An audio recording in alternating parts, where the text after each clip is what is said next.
आइए, स्वागत है आप सबका एक बार फिर से और हमारी खास चीज मार्केट मास्टर्स में। आज हमारे साथ एक बेहद खास मेहमान कार्यक्रम में हो रहे हैं शामिल। आनंद राठी वेल्थ के जॉइंट सीईओ फिरोज अजीज साहब। फिरोज सर, बहुत बहुत स्वागत है आपका। क्या कहा जाए सर आपको, गुड मॉर्निंग, गुड इवनिंग, क्या समय क्या चल रहा है इस वक्त शिकागो में? 12 बजे रात के अनिल साहब। Oh my God! शिकागो में तो अरे क्या गुड बात! नाइट करने का वक्त आया है। क्या बात है, आप इतनी लेट हमारे लिए शो कर रहे हैं, बहुत बहुत धन्यवाद आपका। और मुझे पता होता तो थोड़ा और जल्दी ले लेता, मुझे लगा कि आराम से बात करेंगे। चलिए, बहुत बहुत शुक्रिया सर। सबसे पहले तो चलिए, शुरुआत इसी चीज़ को लेकर करते हैं कि थोड़ा मूड माहौल बदलता हुआ दिख रहा है। आज 7वां दिन है जब बाजार हल्की फुल्की तेज़ी के मूड में है। कैसे देख रहे हैं आप? क्या ये एक बड़ा अप ट्रेंड बनने की तैयारी में है या फिर हल्की फुल्की रिलीफ रैली? अनिल सर, नमस्कार। मेरे दिन की कितनी अच्छी एंड होगी क्या? आपसे लास्ट बात करके सोऊंगा तो डेफिनेटली मेरा ही सौभाग्य थैंक यू सर। है, irrespective of the time of the day. जो आपका सवाल है कि ये जो रैली आई है, ऑफ कोर्स जो गिरावट आ सकती थी, जो कैसा मूड माहौल बन रहा था एज सुन एज जब ट्रम्प साहब ने टैरिफ लगाई, फिर वापस उसको इंक्रीज करने की बात की, तो मार्केट की गिरावट संभावना जो थी वो टल गई। और मार्केट की जो रिकवरी है धीरे धीरे आ रही है, और बहुत शार्पली नहीं आ रही है इन स्पाइट ऑफ इतने ज्यादा शॉर्ट्स हैं। बट जो डेरिवेटिव के नए सर्कुलर आए हैं उसके आधार पे लॉन्ग को भी लिमिट किया गया है जुलाई के सर्कुलर से।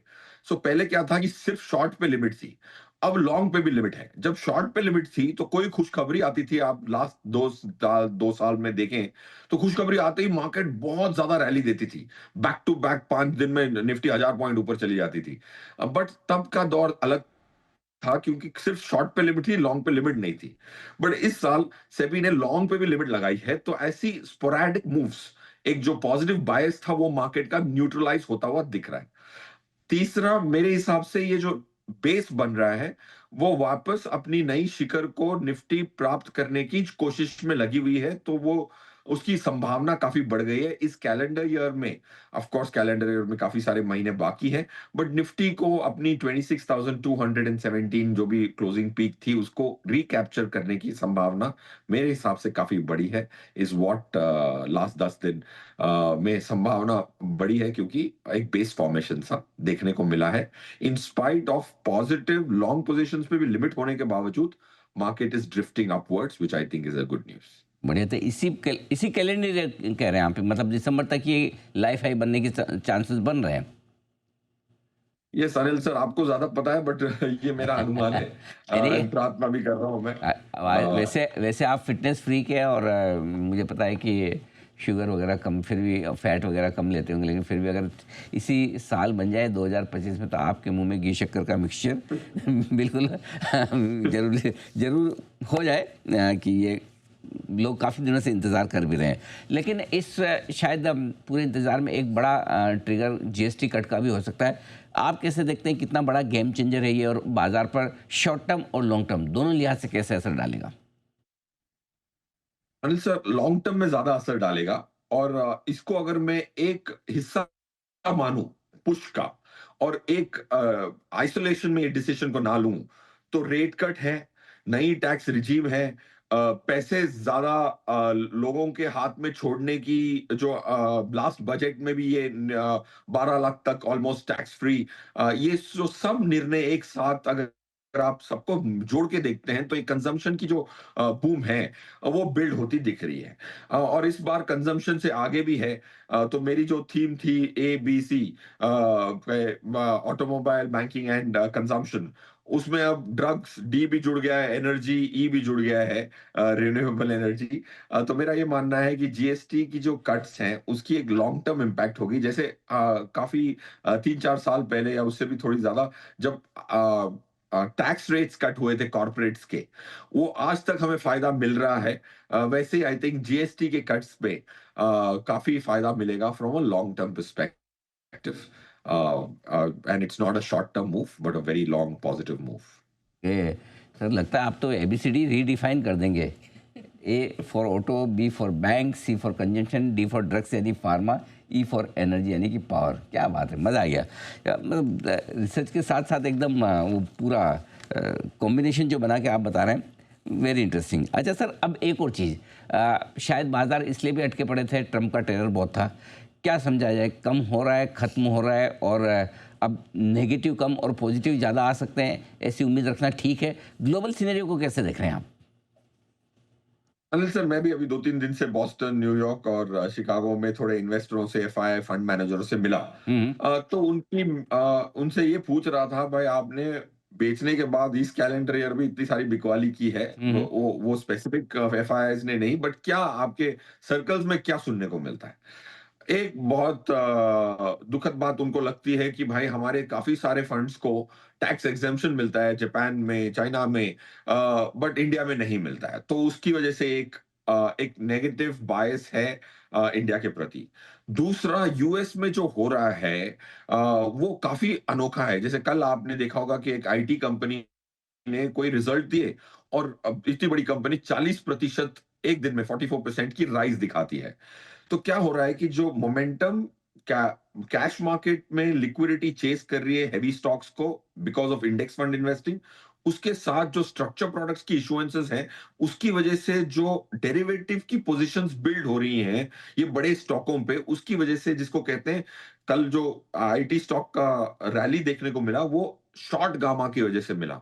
तो काफ़ी सारी डेरिवेटिव बिल्डअप की वजह से अगर थोड़ी-सी मूव आती है, तो गामा की वजह से और खरीदारी करने को मजबूर हो जाता है एक डेरिवेटिव ट्रेडर, उसकी वजह से वॉलेटिलिटी एक्सेंचुएट हुई है। सो ये मैं कहना चाहता हूँ कि एफआईआई की जो अपॉर्च्युनिटी कॉस्ट है इंडिया में इन्वेस्ट करने की, वो बढ़ती जा रही है, क्योंकि यूएस में जो पैसा बन रहा है स्पेक्युलेटिव पर्पसेस से, वो काफ़ी ज़्यादा है। तो एफआईआई कहता है, यार मेरी मार्केट में कितनी सारी अपॉर्च्युनिटी है एक इंटेलिजेंट फंड मैनेजर के लिए, मैं क्यों पैसा इंडिया तक भेजूँ। ये 2 जो फिनोमिना है वो करेक्ट शॉर्ट टर्म में होते नहीं दिख रहे। सो जो मेरी बुलिशनेस थी कि एफआईआई की कैश मार्केट परचेज़ जल्दी से लौट सकती है, वो थोड़ी ब्लीक होती दिखी है after my current trip which I am still in US. चलिए, एक तीन चीज़ आपने बताई कि क्यों थोड़ा-सा एफआईज़ का मूड रूखा-रूखा सा है भारत को लेकर। थोड़े टैक्स एग्जेम्पशन उन्हें भी मिल जाए तो मज़ा आ जाए। लेकिन एक और चीज़ है जिस पर आपसे राय लेना चाहता हूँ, टॉक ऑफ द टाउन था कल और आज भी। आप तो वैसे वहाँ हैं अमेरिका में, लेकिन यहाँ एमपी के डेटा आए तो लोग अपने-अपने तरीके से उसका इंटरप्रिटेशन कर रहे हैं। किसी को लग रहा है कि अरे भाई, ये तो घट कर आए हैं, बड़ा मामला भारी हो गया। कुछ लोग निश्चिंत हैं, चिंता की बात नहीं है। आप कैसे देखते हैं? आप तो म्यूचुअल फंड के पूरे डिस्ट्रीब्यूशन को लेकर मास्टर हैं, बताएँ सर? अनिल सर, मेरा ये मानना है, अगर ये नंबर को कोई नेगेटिवली इंटरप्रेट करता है, तो उसको अंगूर नहीं मिले तो खट्टे हैं, ये हुँ, हिसाब है। हुँ, क्योंकि उन्होंने इक्विटी मार्केट उन्होंने बोला होगा कि यार मार्केट गिरेगी और गिरी नहीं है, तो वो कहीं न कहीं एक silver lining in the dark cloud देखना चाहते हैं from a pessimism stand point. देखिए, अब 44 लाख करोड़ की इक्विटी हो गई है। पैसिव को कोई जोड़ता ही नहीं है। 34 लाख की कैटेगरी 3 की इक्विटी फंड्स है, कैटेगरी 3 एज़ पर एमफी। फिर पैसिव में भी 11 लाख करोड़ है। तो 44 लाख करोड़ की इक्विटी है, which I think is a very large proportion. काफ़ी दिनों बाद ऑलमोस्ट ये 50-50 को पार करता हुआ दिख रहा है from a total asset perspective, point 1। Point 2, 42,000 crore की टोटल परचेज़ आई है नेट फ्लो एक्टिव और पैसिव दोनों को मिला के, which I think is very good. But 49,000 आई थी जुलाई में, 49,000 42,000 हुई है। करीबन-करीबन 1% की गिरावट है एसआईपी के फ्रेश कलेक्शन में। मेरे हिसाब से 28,265 करोड़ की जो एसआईपी का आंकड़ा है, ये इतना मजबूत हो रहा है। लास्ट 1 साल अगर आप सितंबर 24 देखें तो पीक हुई थी निफ्टी, आज भी हम 6% नीचे हैं वहां से। फिर भी एसआईपी का आंकड़ा अगर मैं पूरे महीने पूरे साल देखूं, तो ऑलमोस्ट 11-12% बढ़ा हुआ है लास्ट सितंबर से। ऐसा नहीं होता था पहले, बिल्कुल नहीं होता था कि एक साल निफ्टी कुछ ना करे और एसआईपी का आंकड़ा पर मंथ 1-2% बढ़ जाए। So I think I am very very bullish. ये हाइपोथेसिस जो है कि इंडिया का जो रिटेल शख्स है, वो अब म्यूचुअल फंड को इन्वेस्टमेंट के तौर पे नहीं देख रहा है, सेविंग के तौर पे देख रहा है। और बार बार जो उसको पहले चाह थी कि मैं वैल्यू देखूं फोन खोल खोल के, वो आज वैल्यू देख ही नहीं रहा है एसआईपी की, और लॉन्ग टर्म के लिए एक्चुअली ट्रूली बिलीव कर रहा है। So coming back to your question, मैं बहुत पॉजिटिवली देख रहा हूं इस आंकड़ों को। 28,265 करोड़ की एसआईपी ऐसे एक साल की टाइम करेक्शन के बाद, विदाउट इन्वेस्टर एजुकेशन और आपके मुहिम के बगैर ये हो नहीं पाता, अनिल सर। नहीं, बिल्कुल ठीक बात है। नंबर्स को नेगेटिव देखना बिल्कुल गलत ही होगा। आइए अब एक बड़ी इवेंट पर फोकस करते हैं, वो है आरबीआई की पॉलिसी जो आने वाली है। क्या उम्मीद रखी जाए सर इस पॉलिसी से? अब मेरे हिसाब से इस पॉलिसी से ज़्यादा फ्रॉम एक्शन स्टैंड पॉइंट उम्मीद नहीं रखनी चाहिए, क्योंकि ट्रांसमिशन में अभी भी काफ़ी वक़्त है। ऑफ कोर्स सीआरआर कट भी मिल चुका है, हमें लिक्विडिटी इन्फ्यूज़ हो गई है, बट आई थिंक आज की हम वापस अगर यील्ड कर्व देख रहे हैं, यील्ड कर्व 2023 से ऑलमोस्ट फ्लैट था। 5 ईयर और 10 ईयर के बीच में, 3 ईयर और 10 ईयर के बीच में नियर 0% का डिफरेंस था ब्याज का। 3 साल का ब्याज उतना ही, 10 साल जितना था। वो अब वापस स्प्रेड बढ़ रहा है, 40-50 पैसे पे आया है। I think repo rate has already been reduced. मेरे हिसाब से इस मॉनेटरी पॉलिसी में गुंजाइश कम है, अनिल साहब। बिल्कुल ठीक बात है। तो थोड़ा इस बार पॉलिसी खामोश ही रहेगी। बहुत-बहुत धन्यवाद फिरोज़ सर समय देने के लिए, और स्पेशली इतनी देर रात आपने शिकागो से शो किया। Thank you so much sir, बहुत-बहुत शुक्रिया। जल्दी भारत आने पर आपसे फिर मुलाकात होगी। आज के लिए बहुत-बहुत धन्यवाद।